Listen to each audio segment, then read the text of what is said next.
Voilà, on va reprendre. Excusez-nous pour le retard. Il y a encore des personnes qui finissent de manger. Il y avait un petit peu de file d'attente pour manger, donc on a laissé le temps quand même aux personnes d'ingurgiter leur repas.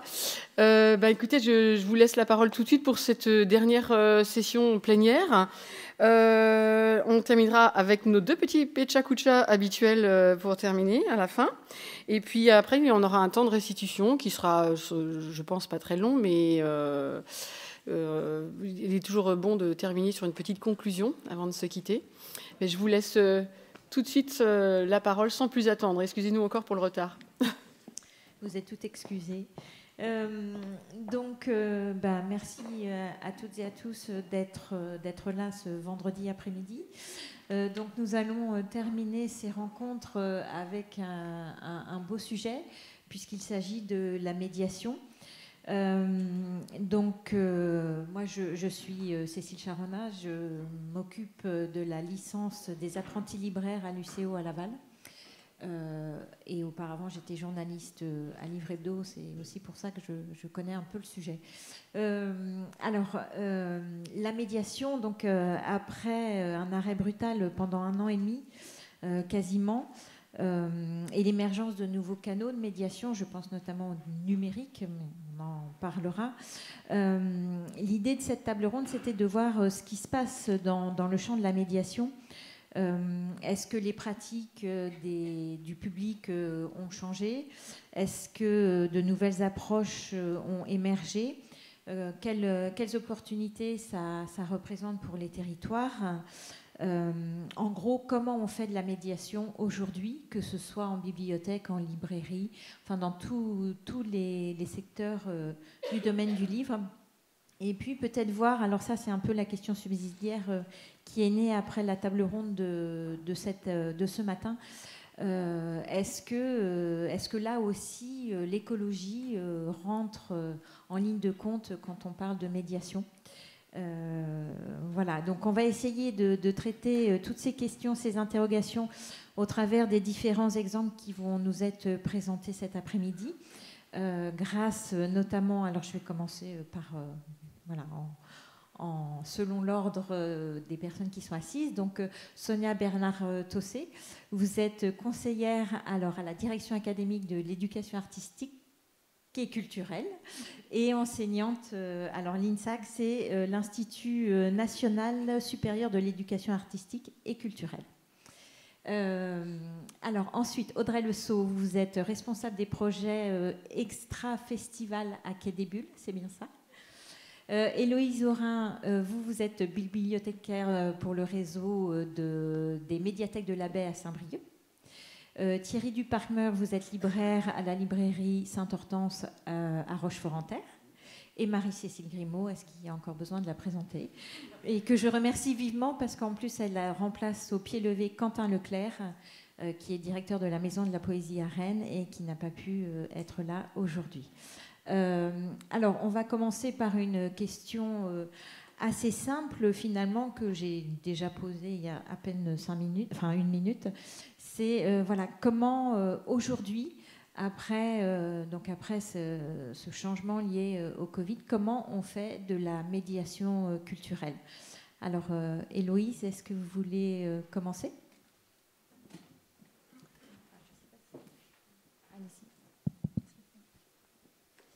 Alors, pour ma part, je dirais qu'aujourd'hui, la médiation, elle se fait à plusieurs.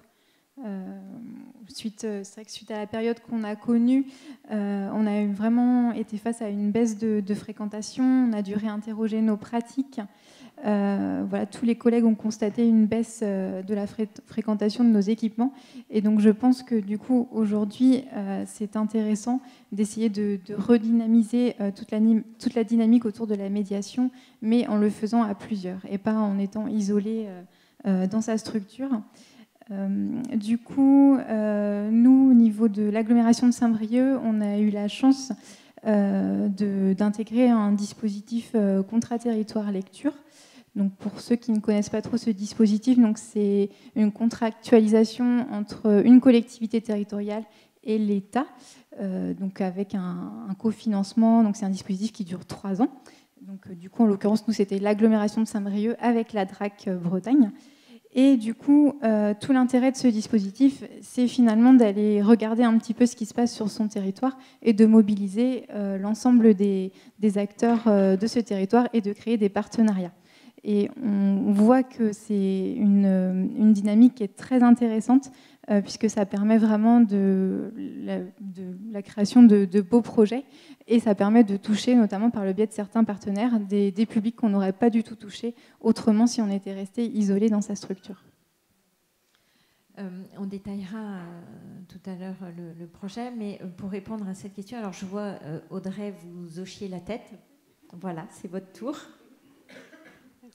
Oui, alors moi je rejoins totalement ce qui vient d'être dit. Je pense que c'est effectivement la force du collectif et en ce qui concerne notre expérience à l'association Quai des Bulles, l'expérimentation, parce que c'est vraiment ce que nous a permis cette période d'aller vers des nouvelles formes de médiation, aller à la rencontre de nouveaux publics, tout en étant soutenu par le territoire local avec les institutions et nos partenaires historiques et de nouveaux partenaires. Donc là aussi, on va vers de nouvelles formes de collaboration avec tout l'ensemble des acteurs du territoire. Je crois que c'est aussi un peu votre cas, Thierry, puisque avec le dispositif Jeunes en librairie, alors qui existait dans une région seulement avant le Covid, mais qui a été étendu l'année dernière à toutes les régions de France, vous avez aussi créé de nouveaux liens, enfin des liens avec de nouveaux partenaires que vous aviez du mal à toucher avant. Oui, tout à fait. Avec Jeunes en librairie, effectivement, cette opération m'a permis, en tant que libraire, de nouer des contacts, notamment avec le collège de Malensac, qui est le collège le plus proche de Rochefort-en-Terre. On parlait hier des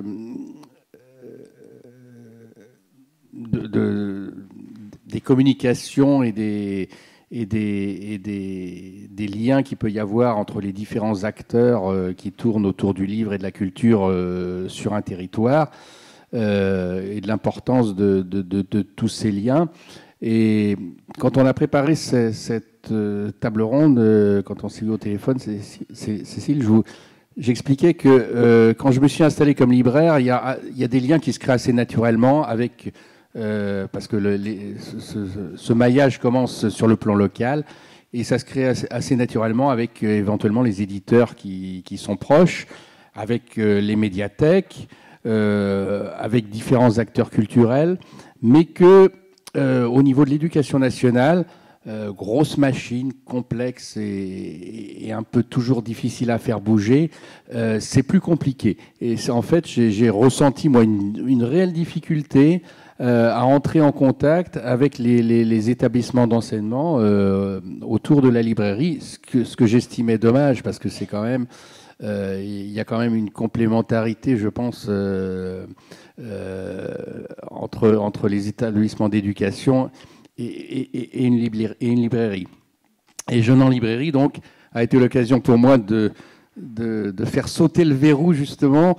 Un jour, il y a une prof de... Alors, j'avais essayé de contacter les directions des établissements, bien sûr, mais quand on contacte les directions, ça ne descend pas toujours au niveau des enseignants. Et en fait, c'est les enseignants. Il faut vraiment qu'il y ait un enseignant ou une enseignante qui prenne le dossier en main pour que ce type de projet fonctionne. Donc, un jour, eh bien, j'ai une enseignante du collège de Malensac qui est venue me trouver, que je ne connaissais pas, hein, et qui est venue me trouver et qui m'a dit « J'aimerais bien faire Jeunes en librairie ». Alors, est-ce que je rappelle en deux mots ce que c'est que le projet Jeunes en librairie? Donc, ça a été lancé il y a déjà pas mal d'années dans la région Occitanie, et ça a été étendu à toute la France donc l'année dernière. Ça consiste enfin, un établissement scolaire dépose sa candidature en liaison avec une librairie indépendante. C'est retenu ou pas par le rectorat. Si l'opération est retenue, donc le libraire va présenter dans le collège ou dans le lycée, puisque ça s'adresse aux classes de 4e à terminale, va faire une présentation sur toute la chaîne du livre, l'organisation, qu'est-ce que c'est qu'un éditeur, les liens entre l'auteur, l'éditeur, le diffuseur, distributeur, le libraire, etc. Donc moi, j'avais effectivement, je leur ai présenté tout ça au collège de Malansac. Et puis en général, on essaye d'associer un auteur. L'année dernière, on l'a fait avec Benoît Broyard, qu'un certain nombre d'entre vous, vous devez connaître. L'idée, par exemple, l'année dernière, Benoît avait présenté un début de nouvelle de science-fiction aux élèves, et les élèves étaient en charge de la terminer. Et moi, après, excusez-moi. Moi, après, quand je suis venu les voir, ils avaient en charge de me présenter ce qu'ils avaient écrit et de me convaincre de prendre leurs nouvelles à vendre dans la librairie. Donc, c'était un jeu de rôle assez marrant, assez sympa, qui venait donc faire le lien avec le travail qu'ils avaient fait avec l'auteur. Et ensuite, ils ont un budget de 30 € fourni par l'Éducation nationale. Donc, les collèges les a amenés dans la librairie par demi-classe. Et ils peuvent choisir chacun pour 30 € de livres, ce qui est quand même intéressant. Alors c'est intéressant pour les élèves, c'est intéressant aussi pour le libraire, il ne faut pas se cacher. Mais, bah oui, bien sûr. Mais bon, sur le fond, c'est effectivement, je confirme, fondamentalement une opération très très intéressante pour créer des liens avec les établissements d'enseignement. Et depuis, alors vous renouvelez l'opération Jeunes en librairie cette année? Alors cette année, je renouvelle avec d'ailleurs la même équipe du collège, parce que là, ça y est, maintenant, c'est très curieux. Autant c'est difficile au début, une fois que les liens sont établis, ça se fait tout seul. Et je leur ai proposé cette année de travailler avec une autrice qui s'appelle Guénaëlle Abolivier, qui est journaliste également, et qui a écrit une BD qui s'appelle La fiancée. Et La fiancée, c'est en réalité la fiancée de Guy Moquet. Donc, je rappelle que Guy Moquet faisait partie était le plus jeune des fusillés de Chateaubriand, qui ont été des militants essentiellement communistes, qui ont été exécutés en 1941 à Chateaubriand. Et donc,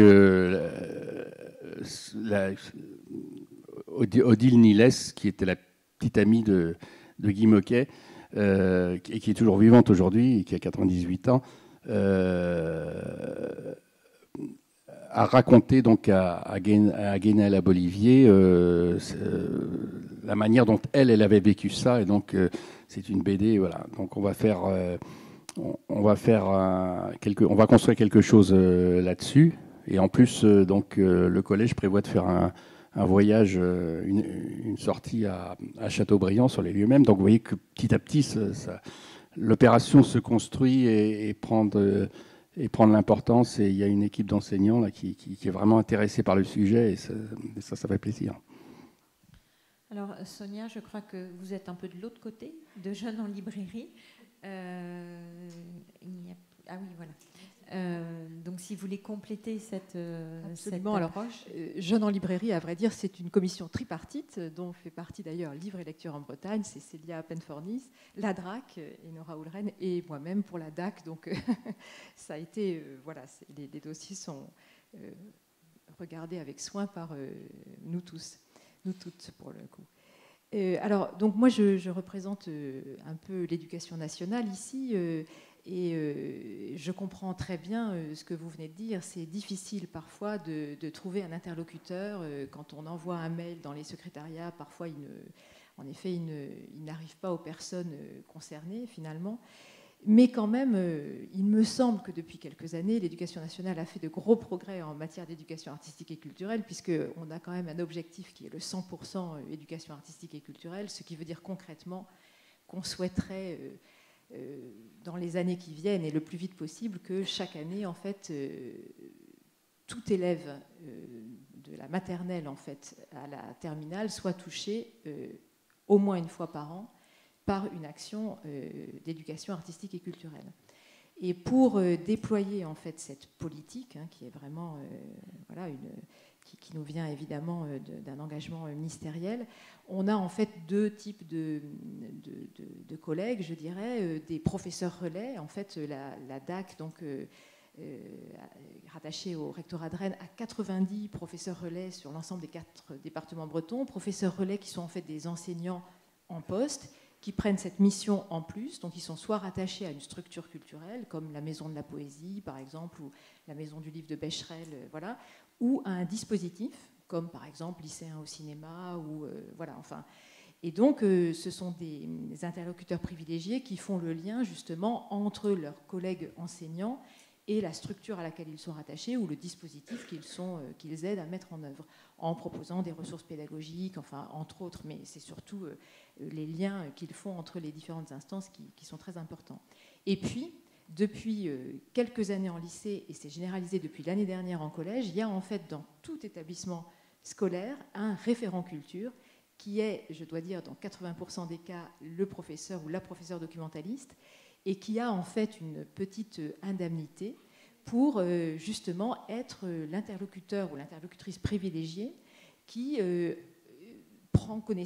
connaissance de ce qui se passe en termes d'éducation artistique et culturelle et va vers ses collègues pour leur dire tiens, là, par exemple, il y a Jeune en librairie, ça pourrait intéresser nos élèves de 4e, etc. Ou, voilà. Et donc, normalement, il faut que les structures et les libraires et les auteurs identifient bien cette personne en fait, qui est vraiment la personne à laquelle il faut envoyer son mail ou qu'il faut essayer de joindre par téléphone, parce que c'est vraiment cette personne-là qui va vous permettre d'entrer de manière beaucoup, beaucoup plus simple et beaucoup plus facile dans les établissements scolaires.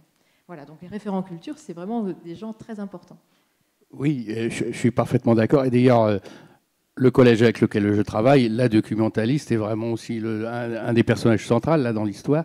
Mais sauf que le nom de ces personnes, leurs coordonnées, n'est nulle part. Il est sur le site de la DAC, en fait. Ah bon? Absolument. Ah ben c'est bon à savoir. Pour les collèges et les lycées publics, nous avons l'intégralité des référents culture. Et puis, on a aussi, en fait, donc sur le site de la DAC, vous pourrez le trouver sans problème.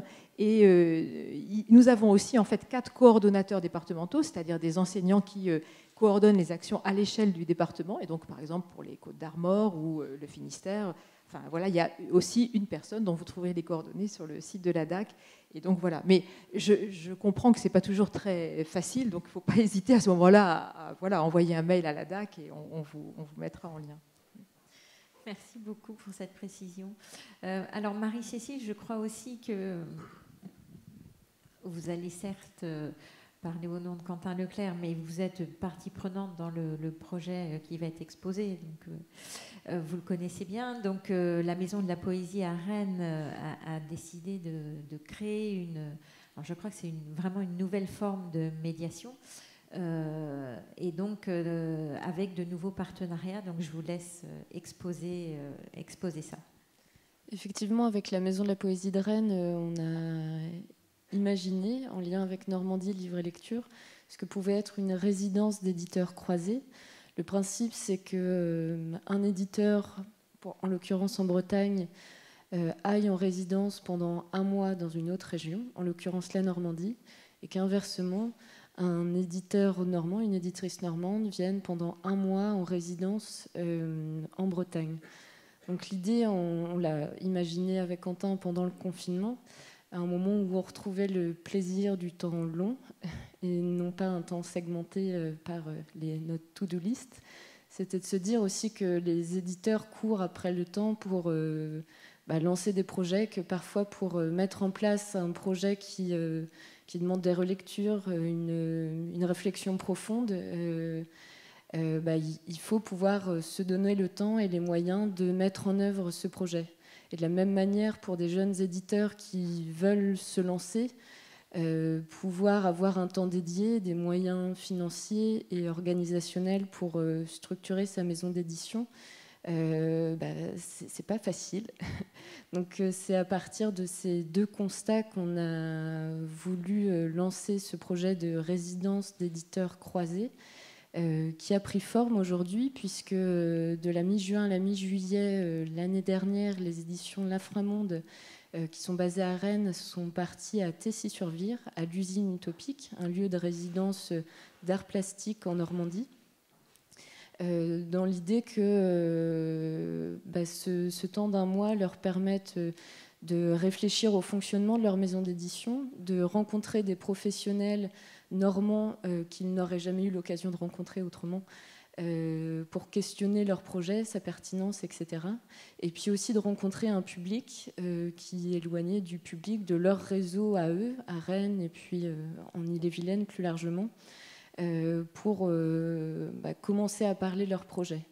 En février l'année prochaine, en février 2023, la Maison de la Poésie de Rennes accueillera les éditions Le Soupirail, qui est une maison d'édition de poésie, de littérature étrangère, là pour commencer à travailler sur un projet d'anthologie d'une quarantaine de poètes persans contemporains, donc un projet assez conséquent pour lequel l'éditrice Emmanuelle Vialamoison a besoin d'un temps de relecture assez important, mais aussi a besoin d'un coup de pouce pour faire connaître son projet auprès de réseaux de libraires, de bibliothécaires en Bretagne.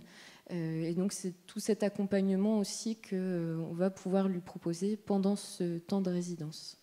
Et cette promotion, cette valorisation à la fois du métier d'éditeur et aussi de leurs travaux, elle se fait comment exactement? C'est-à-dire, est-ce qu'il y a des rencontres organisées dans des librairies, dans des bibliothèques? Comment ça se passe? Oui, alors concrètement, comme pour une résidence d'auteur, les temps de travail sont segmentés de temps de rencontre avec et des professionnels de la région et puis le grand public. Puisque chaque semaine, en fait, on organise une rencontre de l'éditeur, soit avec des professionnels du territoire. Là, avec Emmanuelle Moisan, donc, sera organisée une rencontre avec le Master 1 de Rennes 2, où l'éditrice va parler de ses connaissances sur les littératures étrangères, comment on accompagne un traducteur dans la traduction. Donc il y a ce passage de compétences vers la jeune génération d'éditeurs. La semaine suivante, elle ira en librairie, peu importe l'ordre, mais elle ira en librairie au Bel Aujourd'hui pour inaugurer le Printemps des Poètes à la librairie et présenter son travail auprès du grand public. Et d'autres rencontres avec des éditeurs qui travaillent sur les mêmes axes qu'elles ont été prévus également. Donc voilà, comme un moment de résidence, donc on a affaire à un autre professionnel qui n'est pas l'auteur. Mais là aussi, l'idée, c'est de dévoiler les coulisses du métier d'éditeur.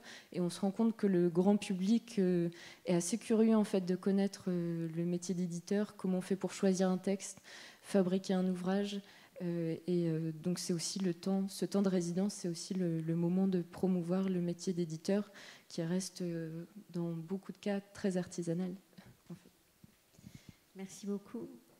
Sonia, puisque vous êtes plutôt du côté institutionnel, est-ce que vous sentez de la part des acteurs cette recherche de nouveaux partenariats, et est-ce que vous-même vous en êtes, vous pouvez être à l'impulsion à l'origine? Oui, alors ça c'est sûr, il y a vraiment il y a quand même une volonté de l'ensemble des acteurs, je dirais, et aussi l'éducation nationale d'aller vers les partenaires culturels proches ou un peu moins proches, et donc de montrer aux élèves ce qui est dans leur... ce qui n'est pas loin d'eux en fait, et qu'ils peuvent facilement découvrir. Alors je pourrais juste parler de deux petites opérations. Il y en a une dont vous avez peut-être entendu parler parce qu'elle a été un petit peu médiatisée, c'est ce qu'on appelle le 13h51 ou le quart d'heure de lecture en fait, qui a été mis en place, qui est mis en place vraiment de manière assez généralisée dans les écoles élémentaires et les collèges, avec un peu plus de difficultés pour des questions d'organisation dans les lycées.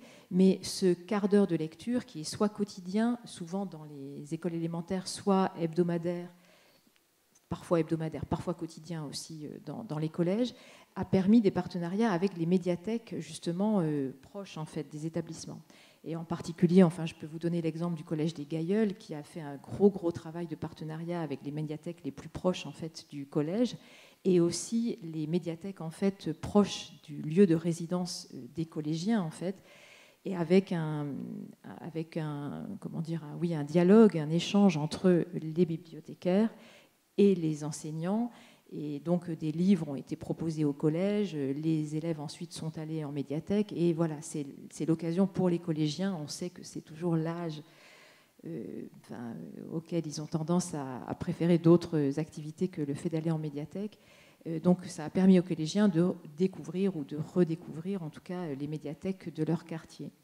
Et puis on a un deuxième projet là qui est 100% DAC Bretagne, je dirais, qui est l'appel à projet à livre ouvert, qui permet en fait sur financement de la DAC, donc des financements du rectorat, de faire profiter une classe, un groupe d'élèves, de la présence dans leur classe 3 demi-journées d'un auteur ou d'un illustrateur. Et donc ils produisent de manière collective un récit qui répond à un thème que nous choisissons chaque année à la DAC. Et cette année, c'est le thème clair-obscur. Et donc, ils doivent écrire un récit collaboratif et l'illustrer aussi de manière collaborative. Et il y a ensuite une journée de restitution à la Maison du Livre de Becherel, avec toute une journée, en fait, durant laquelle les élèves peuvent découvrir les différents métiers du livre. Donc, ils vont voir un libraire, en général, un calligraphe, un relieur, etc. Et dans vraiment ce lieu magnifique qu'est la petite ville de Becherel.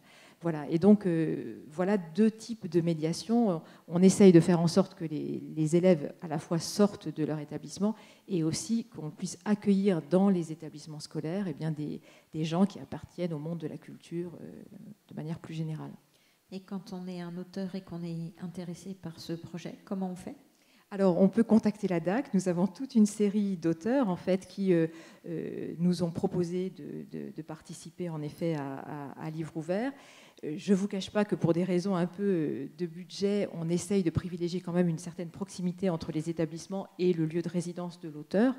Mais bon, voilà, donc on a toute une série d'auteurs, en fait, qui ont déjà participé, on donne la liste aux enseignants aussi qui nous sollicitent. Donc, il ne faut pas hésiter vraiment à contacter la DAC, qui est vraiment je dirais, le service qui fait la médiation entre les établissements scolaires, entre les enseignants et les artistes de manière générale. Voilà. Merci beaucoup.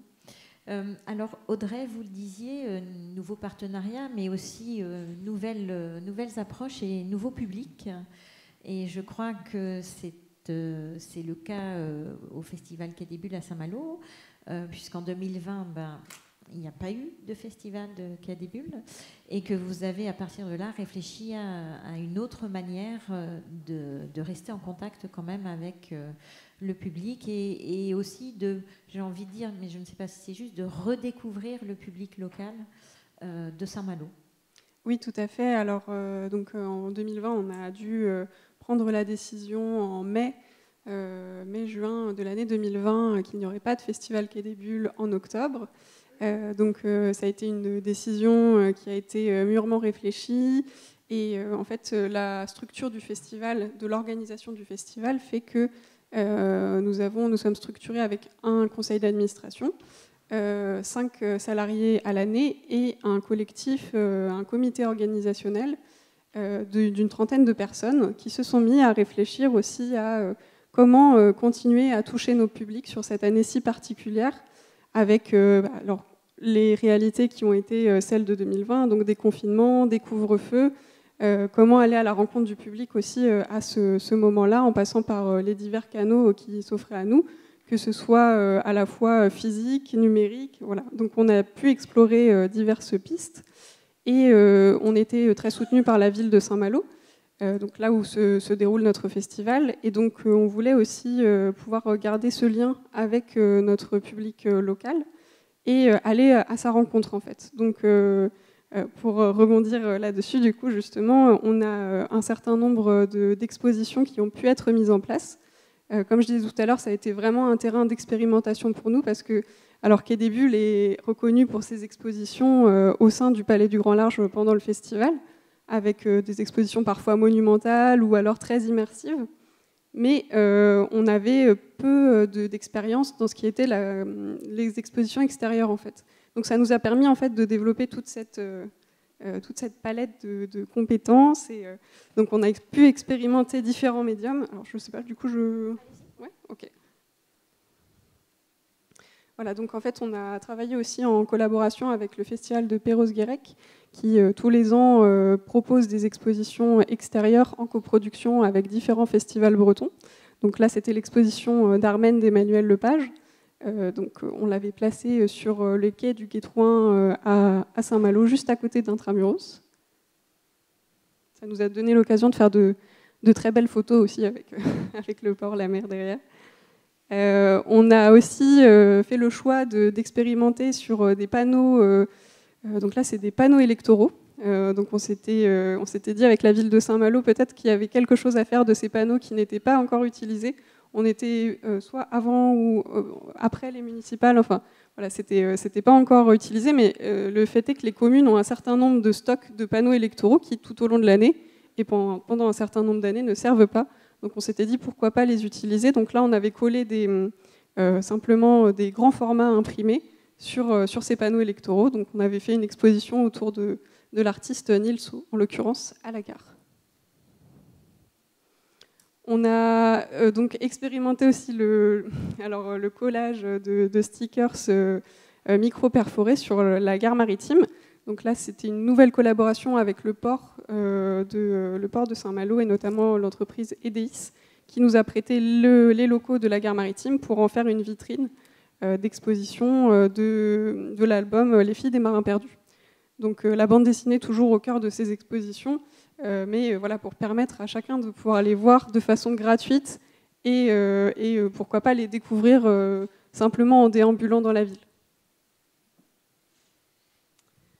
Voilà, donc là c'était aussi une autre forme d'exposition. En fait, on s'est rapproché d'un prestataire qui fait des panneaux plus classiques, alors panneaux stop, panneaux de signalisation finalement, et qui nous a réalisé ces panneaux qui sont réutilisables. On parlait aussi de l'écologie, donc en 10 bons, qui sont sur des tiges en métal et insérés sur alors ça s'appelle des plastoblocs. Ce sont des blocs qui sont utilisés notamment pour les chantiers, donc qui ont très bien tenu et qui étaient là pour le coup à proximité d'un établissement scolaire. Donc lorsque les cours ont repris, les élèves ont pu pique-niquer ou se nourrir de l'exposition sur leur temps de pause aussi. Et puis voilà, donc là c'était consacré à l'artiste américain Adrian Tomine. Ça nous a permis aussi d'aller de continuer à garder cet ADN qui fait partie de Quai des Bulles, de la diversité aussi des artistes présentés et des formes de bande dessinée présentées, donc plutôt la bande dessinée indépendante en l'occurrence. Et puis du coup voilà, on était très présents dans la ville et ça nous a permis aussi d'exister sur les temps qu'on a connus, avec les moments où on n'avait pas le droit de sortir. Du coup, les moments où les Malouins ont pu sortir, ils ont pu découvrir aussi ces expositions. Et alors, je crois que vous avez aussi exploré le volet numérique, puisque vous avez créé des podcasts, notamment des vidéos. Une fois le festival repris, puisqu'il y a eu une édition en 2021 et puis cette année, qu'est-ce qui reste de tout ça ? Alors, oui, effectivement, on a pu proposer pendant l'année 2020-2021, qui était aussi une année sponsorisée BD 2020 par le ministère de la Culture, un concert dessiné qui était un format qu'on proposait pendant le festival, mais du coup sous forme de vidéo, donc en live numérique sur les réseaux sociaux et sur YouTube. De ce format-là est restée donc cette envie de partager en simultané en fait nos conférences. Donc on en a certaines du festival de cette année qui ont pu être retransmises en direct, notamment une conférence Topo de la revue Topo du coup, qui était à destination des collégiens et donc qui a pu être suivie par des collégiens qui n'ont pas pu venir sur place et qui ont pu la suivre en direct depuis leur collège. Et sur le plan des expositions, je crois que le fait que vous ayez fait ces expositions en extérieur vous a amené une nouvelle collaboration, enfin une nouvelle manière de collaborer avec un éditeur. Oui, tout à fait. En fait, toutes ces expérimentations nous ont permis de savoir qu'est-ce qui était le plus simple pour nous, qu'est-ce qui était dans nos compétences, de voir ce qu'on pouvait refaire aussi. Et donc un certain savoir-faire aussi finalement qui a émergé sur la création de ces expositions extérieures avec le travail avec de nouveaux prestataires et des plans plus précis de ce qu'on souhaitait mettre en œuvre. En l'occurrence, on a refait des expositions extérieures pendant le festival 2021 et en 2022 on a émis le souhait de réaliser une exposition extérieure autour de Corto Maltese. Donc, c'était pendant la période d'octobre. Et en fait, la ville de Saint-Malo a souhaité que nous la laissions en place pendant la route du Rhum, parce que c'était une passerelle naturelle finalement. Et donc du coup, on a demandé une coproduction à Casterman, qui a accepté, fort aussi de voir notre savoir-faire sur ces expositions extérieures, là où il y a quelques années, peut-être qu'il n'aurait pas forcément misé sur ce format si particulier. Merci beaucoup. Alors, les nouvelles manières de faire, je crois aussi que vous avez testé ça, Héloïse, toujours dans le cadre du contrat dont vous parliez tout à l'heure. Mais c'est pareil, la co-construction, la collaboration, voilà, vous avez exploré ce champ-là. Oui, tout à fait. Donc, notre contrat territoire lecture, il est lancé fin 2019. Donc ce contrat, on le dédie à la lutte contre l'exclusion numérique. Donc il y avait eu toute une phase d'abord de présentation de la démarche auprès des acteurs qu'on avait identifiés comme potentiellement intéressés par tout un travail autour de la médiation numérique. Et ensuite, ce contrat, on le lance officiellement donc fin 2019 à l'occasion d'un théâtre forum donc qui avait réuni un certain nombre des partenaires et de ces personnes qu'on était allés rencontrer sur le territoire. À l'issue de ce théâtre forum, il y a vraiment l'ambition de co-construire quelque chose ensemble et surtout de partir des besoins du public, puisque le constat de toutes les personnes présentes est que aujourd'hui, on a parfois un décalage entre ce que l'institution propose et la réalité des besoins et ce que vraiment les gens ont envie.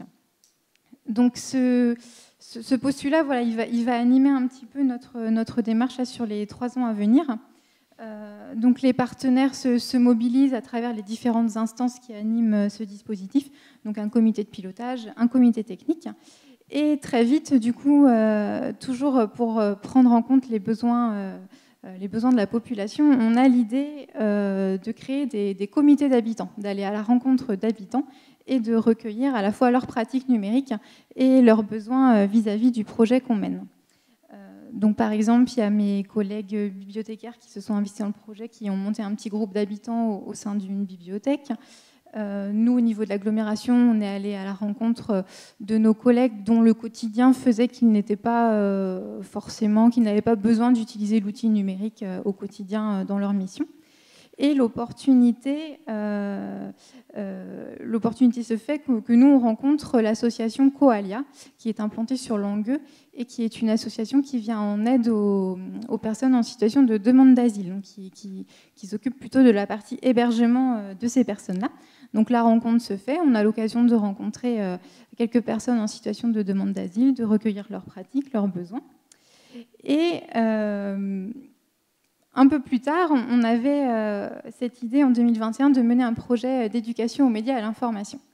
Et voilà, un jour, ma collègue Alban Lejeune, que certains connaissent, voilà, débarque dans le bureau et me dit « J'ai une idée, la rencontre avec Coalia nous avait beaucoup inspiré. Pourquoi on ne ferait pas ce projet éducation, médias et l'information sur la thématique des migrations ?» Donc on part là-dessus, on travaille, on mobilise quelques prestataires locaux, donc une compagnie de théâtre, le Club de la presse de Bretagne, une radio locale.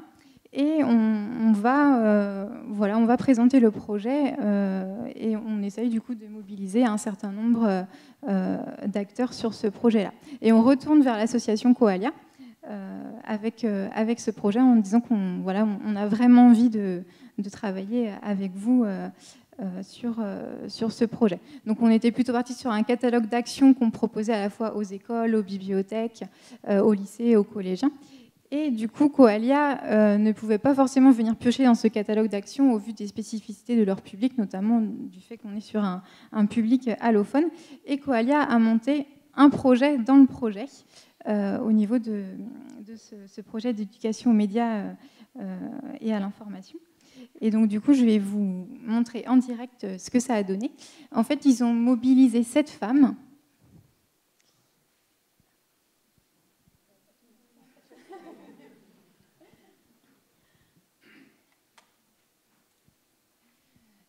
Donc, l'association Coalia, donc avec l'aide de l'animatrice socio-culturelle de l'association, donc ils ont réussi à mobiliser 7 femmes en situation de demande d'asile. Ces femmes, elles ont suivi toute une démarche. Elles ont participé à des ateliers d'écriture, à des ateliers photos, à des ateliers de médiation numérique où elles ont elles-mêmes appris à utiliser l'outil informatique, à réaliser un site internet, à réaliser aussi un livret d'exposition. En fait, c'est toute une démarche artistique et culturelle qui a été utilisée pour faire de l'éducation aux médias et à l'information, mais avec des publics qu'on n'aurait pas du tout touchés si du coup on n'était pas allé voir cette association-là.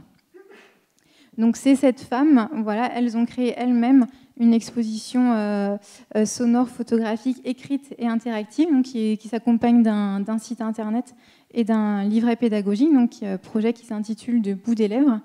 Et dans cette démarche, en fait, elles se racontent leur histoire, elles se livrent. Donc elles sont allées elles-mêmes aussi enregistrer leur histoire à la radio locale de Radioactive. Donc voilà, on retrouve en fait ces 7 femmes, leurs portraits et leur histoire qu'on peut aussi écouter en différentes langues. Donc ces femmes, elles ont été vraiment très assidues puisque du coup il y a eu de nombreux ateliers. Donc on a eu peur à un moment que du coup on perde des participants, mais non, elles ont vraiment été très assidues. Elles étaient aussi toutes présentes à l'inauguration de l'exposition. Elles ont participé aussi à l'installation de l'exposition. Voilà, elles ont vraiment été présentes dans le processus de A à Z. Et voilà, donc c'est vraiment une très belle histoire, une très belle aventure humaine qui ne se serait pas du tout produite s'il n'y avait pas eu cette question de l'importance des partenariats et de l'importance de faire de la médiation à plusieurs. C'est bon, oui. Je l'évoquais tout à l'heure. Est-ce que les pratiques du public, d'après vous, ont changé après le Covid? Est-ce qu'ils sont toujours est-ce que la demande est la même? On a vu avec les manifestations littéraires que visiblement la fréquentation revient. Mais est-ce qu'ils demandent les mêmes actions, les mêmes événements? Et comment on peut s'adapter à ça quand on est une institution, une librairie, une bibliothèque?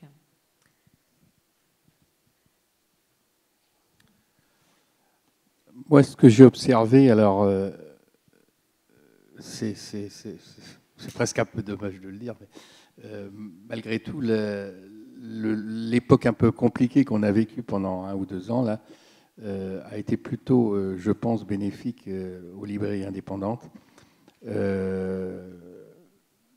D'abord parce que après 2 confinements pendant lesquels on était fermé, mais où on a pu s'adapter grâce au click and collect et où on a commencé déjà à avoir des clients nouveaux. Moi, j'ai connu un certain nombre de clients que je ne connaissais pas à l'occasion des confinements, en fait.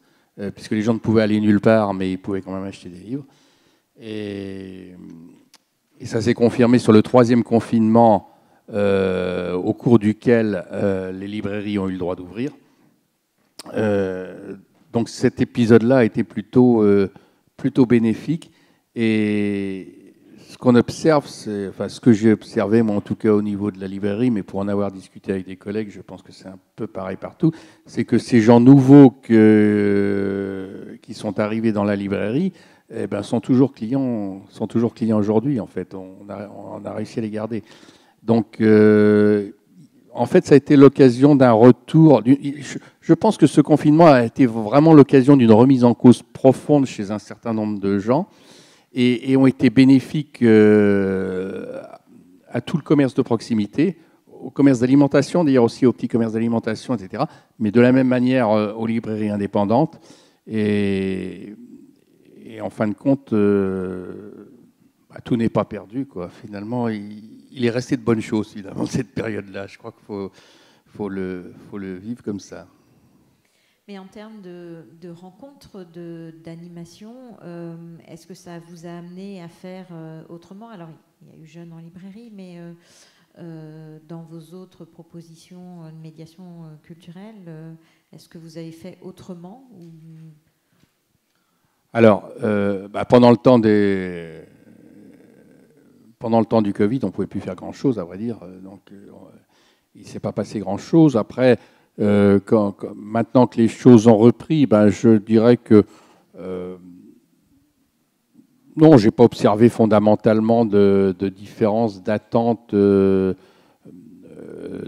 gens. Peut-être plus aujourd'hui, mais je ne sais pas si c'est lié ça au Covid. On ne peut plus tellement faire une simple dédicace comme ça à la librairie. Les gens aiment bien venir échanger. C'est plus des rencontres, des échanges que les gens attendent. Mais ça, je ne sais pas. Je crois que c'est une évolution naturelle des choses qui n'est pas forcément liée au Covid. Héloïse, en bibliothèque, est-ce que vous avez, alors vous avez en plus vous mettez du temps à récupérer la fréquentation. Est-ce que l'animation, la médiation culturelle, c'est vraiment un levier pour récupérer votre public ? Oui, c'est vrai que les bibliothèques du réseau n'ont jamais mis de côté cette partie-là de leur mission, en fait. Alors, nous, c'est vrai qu'il y a eu des tentatives pendant le confinement de médiation en ligne, d'histoires enregistrées, de choses comme ça. Donc ça, c'est vrai que ça n'a pas perduré dans le temps. Donc on voit bien qu'il y a aussi une envie de revenir à ce qu'on faisait avant, voilà, tout en renforçant c'est le lien, en fait, aussi, qui est omniprésent, je pense, le souhait de retrouver du lien avec le public, et ce qui fait que finalement les formes de médiation qu'on avait développées en ligne en période de confinement n'ont pas forcément perduré par la suite. Donc finalement, cette période un peu entre parenthèses n'a pas eu... Alors il y a des choses qui ont été gardées, mais en gros n'a pas, d'après ce que j'entends, n'a pas vraiment modifié les pratiques quant à la médiation. Au niveau de la médiation numérique, non. Sonia, on voit tout ce qui est fait pour aller vers les publics. Vous êtes avec les élèves, les jeunes. Donc on pense beaucoup de choses pour eux. Est-ce que ça les intéresse ? Alors oui, ça les intéresse beaucoup, à vrai dire. Ça les intéresse beaucoup. Alors, bon, voilà, il y a des choses... Il faut évidemment embarquer l'ensemble d'une classe. Hein, c'est toujours ça, nous, la grosse difficulté, c'est qu'on a des classes assez nombreuses maintenant, de plus en plus nombreuses. Et donc, évidemment, on a toujours des leaders, je dirais, dans la classe, des élèves qui sont vraiment complètement passionnés par ce qu'on leur propose, d'autres qu'il faut aller chercher, je dirais. Et voilà. Mais oui, ça intéresse beaucoup les jeunes. Et on peut dire que là, on a quand même aussi... Alors, on n'en a pas encore parlé, je suppose que dans la continuité de Jeunes en librairie, les libraires vont voir aussi des jeunes arriver avec le Pass Culture, puisque c'est quand même quelque chose qui se déploie. Et alors, moi, je m'intéresse un peu moins à la part individuelle du Pass Culture, mais on a maintenant, de la 4e à la terminale, en fait, une part collective qui vraiment permet des choses assez ambitieuses, en fait. Donc, ça représente... pour ceux qui ne le savent pas, 30 € par élève d'une classe. Donc, si on a 30 élèves, vous voyez, le calcul est vite fait, et qu'on peut utiliser, enfin qu'on utilise pour des actions culturelle. Alors, vraiment, la question du coup de l'éducation artistique et culturelle devient une vraie question. C'est-à-dire, il y a un questionnement dans les équipes pédagogiques, dans les équipes enseignantes. Que fait-on finalement de cet argent? Comment on le répartit entre culture scientifique et technique, entre le cinéma, la lecture, la musique, etc. Et je dirais que c'est ça, une des vertus essentielles en fait du pass culture. Enfin, il y a l'aspect financier aussi, hein, bien sûr, qui est très important, mais c'est que on discute et on discute de la manière dont on va finalement construire un parcours pour nos élèves. Que va-t-on proposer au 4e, que va-t-on proposer au 3e, au second, etc., pour que l'élève puisse, à l'issue de sa scolarité, avoir finalement touché un peu à tous les domaines, en quelque sorte. Il peut être allé au musée, il peut avoir fréquenté la bibliothèque, il peut... Enfin, voilà. Donc ça, c'est quelque chose qui a changé et qui, en plus, est arrivé juste après le confinement, enfin, même si les établissements scolaires, comme vous le savez, n'ont pas été fermés, enfin, quasiment pas, sauf lors du premier confinement. Mais ça a permis vraiment d'ouvrir l'horizon, en quelque sorte. Voilà. Et quand on est un libraire ou une libraire, bibliothécaire, qu'on s'occupe d'un festival et qu'on a un projet, ou qu'on voudrait travailler avec cette partie collective du Pass Culture, comment on fait? Alors il faut contacter, en fait, il y a quelqu'un à la région Bretagne qui s'en occupe, mais il y a aussi bien sûr des gens au niveau national. Il y a le Pass Culture Pro, enfin il y a une plateforme, il faut s'inscrire, et ensuite les enseignants acceptent en fait par...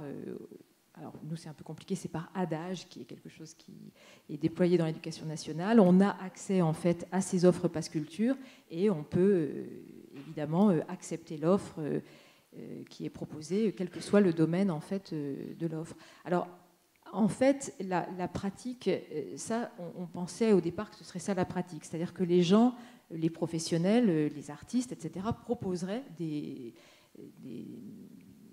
médiations, des rencontres, etc. aux enseignants. Et puis, les enseignants, par adage, cliqueraient et diraient très bien, ça me convient, la date me convient, le lieu me convient, etc.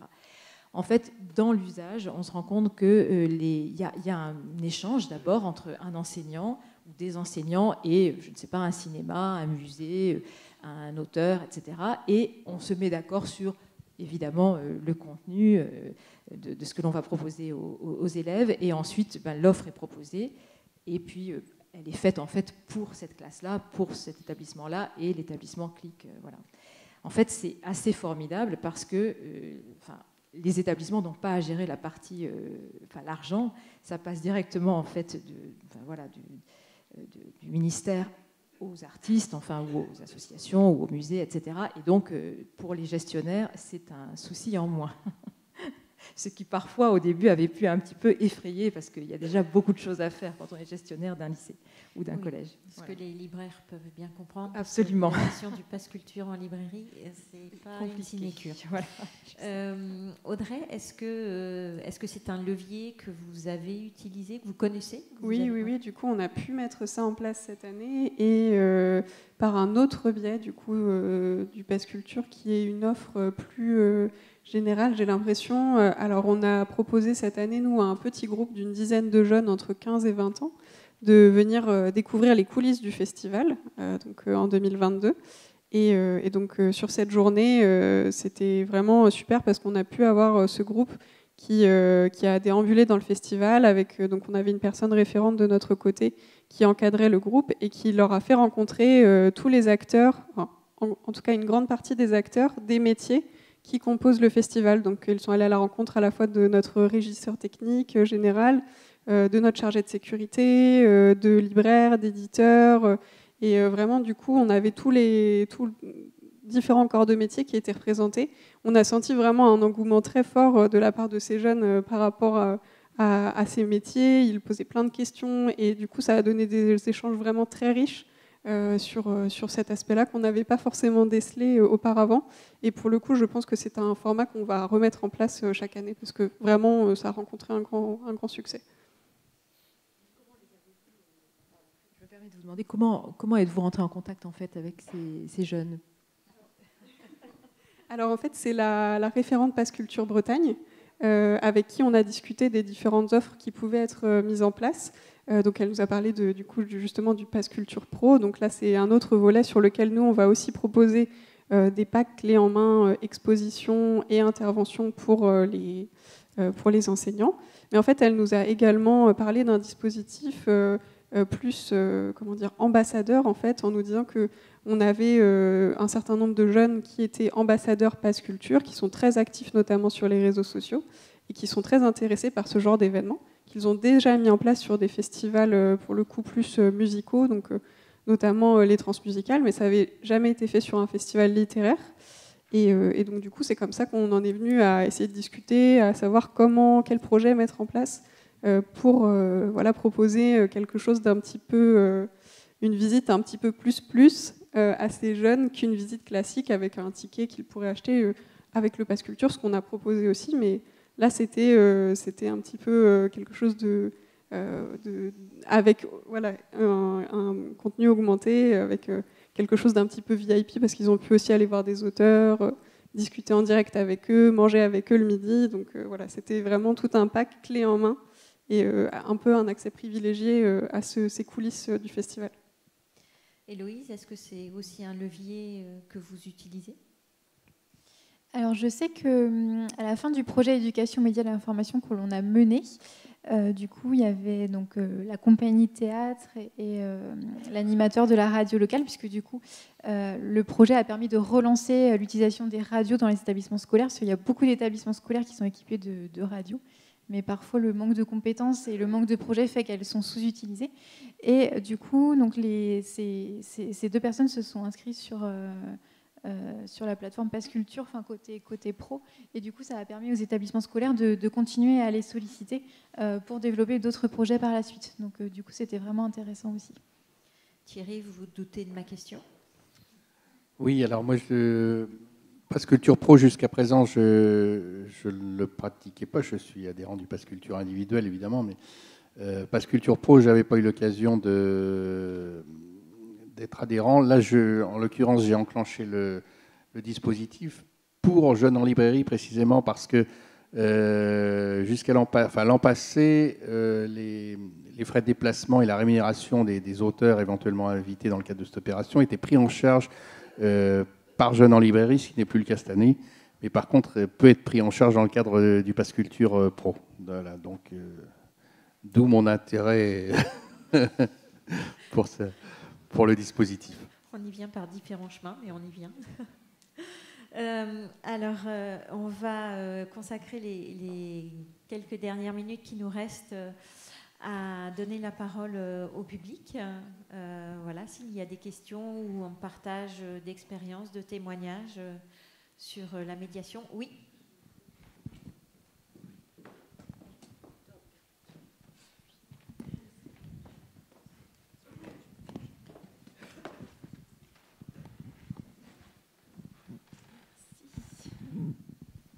Bonjour, je suis Catherine Loiseau du CLPS. Donc on est un organisme de formation breton, opérateur pour le conseil régional du dispositif Prépa Clé. Donc Prépa Clé vise un public en situation d'illettrisme et on est opérateur pour l'État de l'apprentissage du français pour les étrangers sur tout le territoire breton. Et donc à l'occasion du confinement, comme la question était est-ce qu'il y a eu d'autres formes de médiation ? Donc les médiations, on est toujours allé vers les médiathèques pour faire des visites guidées, des abonnements, enfin voilà, faire connaître, déambuler les personnes dans les médiathèques. Enfin, depuis longtemps, on est très impliqué dans le facile à lire, mais au moment du confinement, quand il n'y avait plus accès, on avait proposé à la médiathèque de Saint-Brieuc de faire des capsules vidéo pour en fait pallier au fait qu'il n'y avait plus de partage possible, enfin on pouvait plus se déplacer, mais ça faisait rentrer un petit peu les bibliothécaires quand même au sein des ateliers Prépa Clé auprès des stagiaires, et en fait on s'est rendu compte que c'était facilitant parce que c'était finalement par un moyen vidéo, donc les gens pouvaient quand même, elle racontait un peu l'histoire. Enfin, voilà, vous avez tout le talent des bibliothécaires pour présenter des livres. Et ça a été un vrai pass, en fait, pour continuer et raccrocher avec le fait qu'on allait pouvoir retourner après dans les médiathèques. Donc ça a été un petit support, voilà, assez simple finalement, mais quand même, les bibliothécaires ont proposé plusieurs capsules, donc c'était bien. Et deuxième, je vais me répéter avec le focus de tout à l'heure, mais médiation, j'insiste un petit peu, mais c'est le fait avec les médiathèques et ce public que nous on a en formation et qu'on peut tout à fait emmener vers les livres. Ils ont participé à 2 endroits sur les Côtes d'Armor à des petits comités de sélection des fonds faciles à lire. Donc c'est une autre façon. Pour eux, c'est pas seulement je vais à la médiathèque prendre des livres, qui est déjà beaucoup, hein, attention, mais c'est une autre façon de participer à la vie de la médiathèque et à la vie du livre, finalement. C'est de participer au choix des collections faciles à lire. Donc c'est vraiment, on a vu que ça a un impact parce que là, ils sont actifs, voilà, et ils ont voix au chapitre. Pour le coup, c'est une belle expression qui est adaptée à ce contexte. Et c'est efficace parce que aussi on les questionne jamais sur leur choix, enfin rarement, sauf si on fait pas cette médiation, mais on les questionne pas en tant que lecteurs et petits lecteurs en plus. Et en fait, il y a des petites pépites qui sortent. Il y a un monsieur qui avait dit moi, je veux lire des livres sur la vie et l'amour, sur voilà, et des choses très fortes. Très très forte en fait en termes d'image et de représentation de ce qu'il avait envie de lire et qui est important que les bibliothécaires entendent. Je dis celui-là parce qu'il est joli, mais il y en avait plein d'autres. Et voilà, c'est une manière de faire de la médiation qui est très implicative pour tout le monde en fait. Voilà.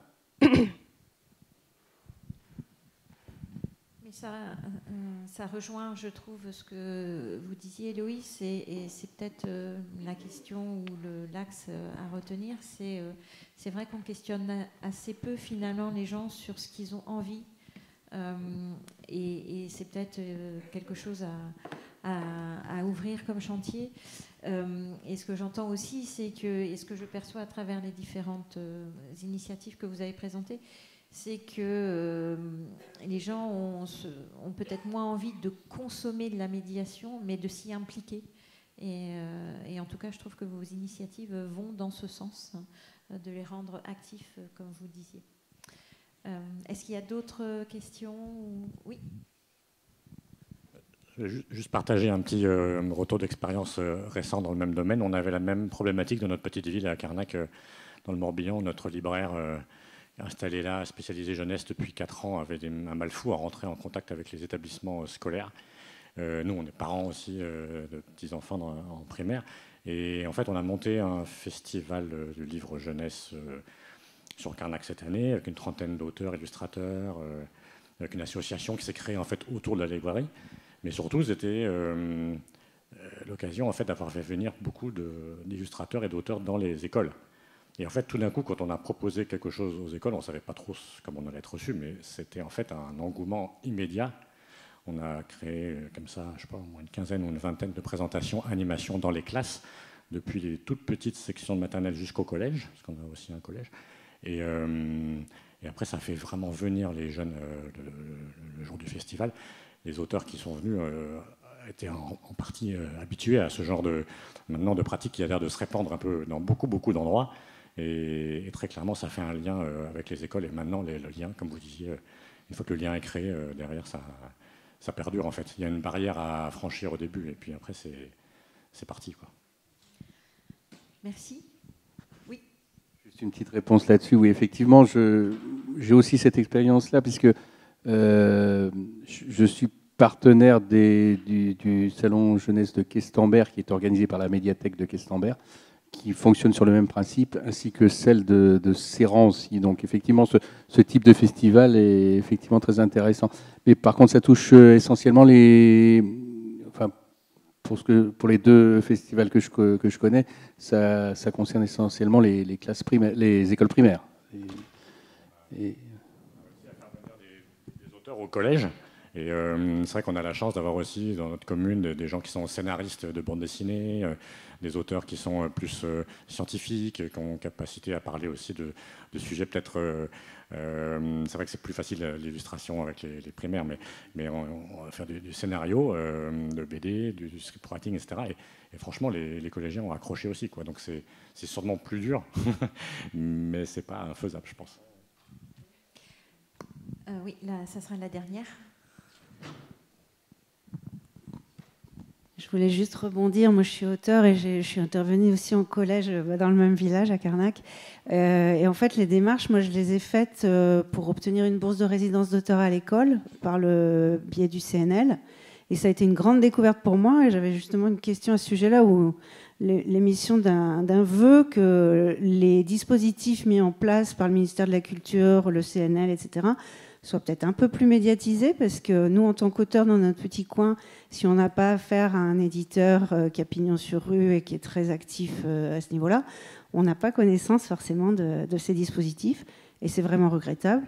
Et puis juste une petite remarque, ça serait bien aussi que le CNL accepte des auteurs qui ne sont pas édités à au moins 500 exemplaires dès le premier tirage, parce que c'est mon cas, et là j'en suis à 700 exemplaires vendus, et je n'ai toujours pas le droit à accéder aux autres dispositifs de bourse de résidence. Je trouve ça très regrettable de ne pas élargir un petit peu les propositions. Et pareil, moi j'ai fait ce dispositif à l'école parce que je connaissais la documentaliste du collège et qui a été enthousiasmée, qui ne connaissait pas du tout ni le système Adage, ni rien. Et ce qui est... Alors, je ne veux pas dire par là qu'elle ne faisait pas bien de son boulot, mais je pense qu'il y a vraiment un grand pas à faire sur l'accessibilité à ces dispositifs. Merci. Oui, je me permets de vous dire qu'en fait, il y a le site de la DAC qui est quand même assez complet et on édite en fait, mais je comprends bien sûr que spontanément on ne va pas sur le site de la DAC Bretagne, mais on édite en fait tous les mois ou tous les mois et demi selon l'actualité ce qu'on appelle un fil 100% EAC en fait, et on a vraiment fait il y a eu un fil dont la moitié presque était consacrée à ces résidences d'auteurs à l'école, puisque nous-mêmes on a diffusé l'information et on vient juste de classer. D'ailleurs, on a eu énormément d'écoles et des collèges qui ont demandé à avoir une résidence d'auteur. En effet, c'est le dispositif du CNL. Donc parfois, c'est vrai que peut-être en allant voir sur le site de la DAC, vous trouverez aussi des choses finalement à destination des établissements scolaires, mais qui peuvent finalement vous intéresser. Enfin, voilà. Si je peux rebondir là-dessus, nous, en tant qu'association aussi, et par le biais de nos actions extra-festivals, on propose de promouvoir le travail d'auteurs comme ça, qui se présentent individuellement, en proposant des interventions clés en main du coup aux structures. On se propose aussi de prendre en charge tout le travail administratif qui peut être parfois un peu lourd pour les auteurs les autrices qui sont tout seuls.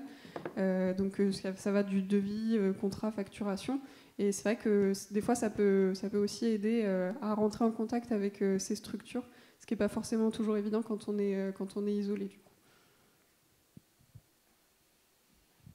Je crois que nous allons terminer là-dessus. De toute façon, l'ordinateur nous dit d'arrêter, donc on va l'écouter. Mais tout à l'heure, dans l'atelier sur la diffusion, la distribution, un éditeur a dit c'est bien beau de faire des livres, mais le plus important, c'est de faire savoir et de les rendre visibles. Je crois que pour la médiation, c'est un peu le même principe. Il y a beaucoup de choses qui existent et on sent bien que dans le foisonnement, il est parfois difficile d'articuler et pour les producteurs, pour la partie institutionnelle, de faire savoir ce qui existe, et de l'autre côté, on a parfois du mal à savoir à qui s'adresser. Un beau chantier de réflexion. Nous n'aurons pas parlé d'écologie, ça peut être aussi un prochain chantier de réflexion. En tout cas, merci à vous et je laisse la place au Pecha Kucha.